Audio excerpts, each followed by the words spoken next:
Welcome back to Ozarks Tonight. Well, there is now just over a week remaining in Donald Trump's term as president, and that term is coming to a chaotic end as the House of Representatives moves to impeach the president in wake of the rioting at the U.S. Capitol that took place last week. Now, this evening, we are taking a look back at some of the historical precedents in the country's history that relate to the events that unfolded in the last few weeks. And we want to welcome in Dr. Dan Ponder, a professor of political science at Drury University. Dr. Ponder, thanks for being here. Thank you for having me. Now, there has been a history of violence that has taken place before at the U.S. Capitol, different incidences that have taken place, but a breach of this magnitude that we saw last week hasn't happened in a pretty long time. Yeah, really the last time anything like this happened was during the War of 1812, and I believe it was 1814, when British soldiers descended on Washington and set the Capitol, attacked the Capitol, set the White House on fire. So it's been, it's been a very long time, over 200 years, since we've seen something like this. We've certainly had attacks here in the United States, but nothing like this on the U.S. Capitol in a very, very long time. Also happening, President Trump has announced in the past week that he will not be attending Joe Biden's inauguration. Now, this isn't the first time an outgoing president hasn't attended, but it is a pretty rare occurrence, isn't it? Yeah, it's pretty rare. It's only there's only been three instances where an outgoing president has refused to attend his successor's inauguration. The first one was after the election of 1800. So this was really the first example of a peaceful transfer of power. Now, to be fair, that was the election between Thomas Jefferson and John Adams. So those of your viewers who are Hamilton fans probably have some idea of what went on there, and it went to the House of Representatives and so on and so forth. But what they might not have remembered is that John Adams and Thomas Jefferson were actually friends. It was a very contentious campaign. Back in those days, you really didn't have presidential aspirants who went out on the road like we do now. We have almost a permanent campaign right now. But they had been friends. Their supporters fought each other. Remember, John Adams had been the vice president for George Washington. So this was really the first time we had a transfer of power in terms of party.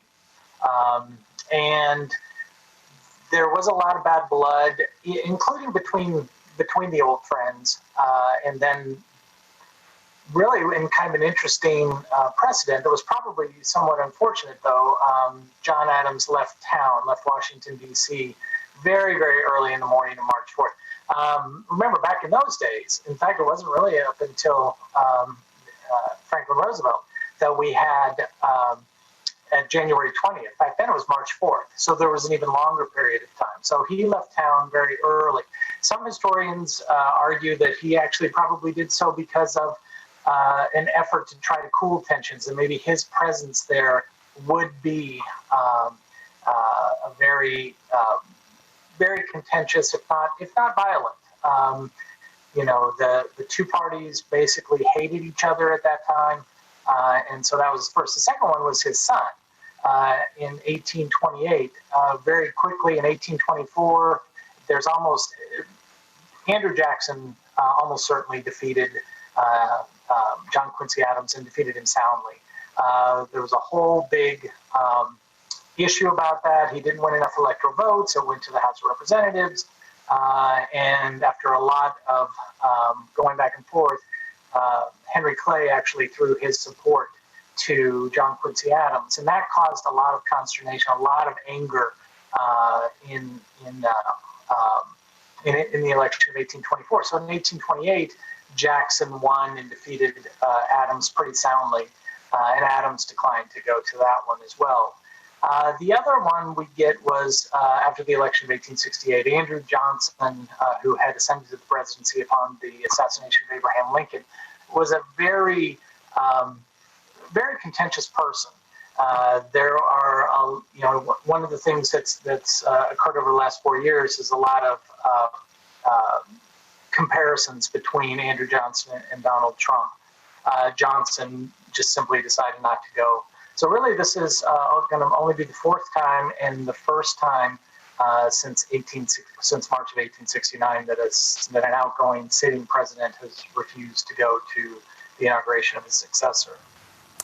Well, the country seems pretty polarized now as we head toward the presidential transition. Any other presidential transitions in recent history, in the last 100 years, have you seen being this contentious as we trade hands here with the new administration coming in? Not really. I mean, I think, a lot of people might point to the transition after the 1932 election when Franklin Roosevelt defeated sitting President Herbert Hoover. The two men clearly did not like each other. Hoover was president during the stock market crash of 1929 that led to the Great Depression. He was blamed as a do-nothing president. He was blamed as a president whose policies had, at least initially, certainly didn't make it better and possibly made it worse.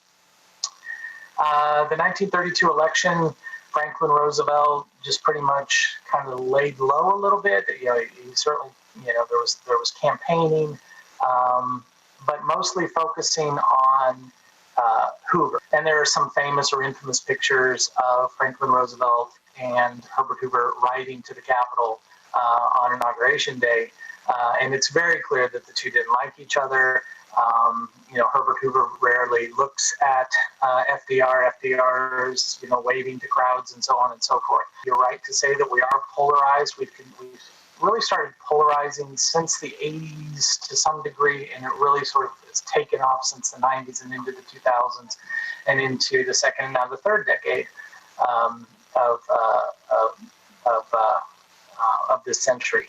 And so, but it's difficult to point to another time, certainly in the last 100 years. Like I said, all presidential elections are very contentious, but nothing has occurred that's really even has a family resemblance to what's going on right now. All right, Dr. Dan Ponder, professor of political science at Drury University. Dr. Ponder, we appreciate you coming on the show and lending some historical perspective to what we've been seeing in Washington lately. My pleasure. Thank you. We'll be back with more Ozarks Tonight right after this.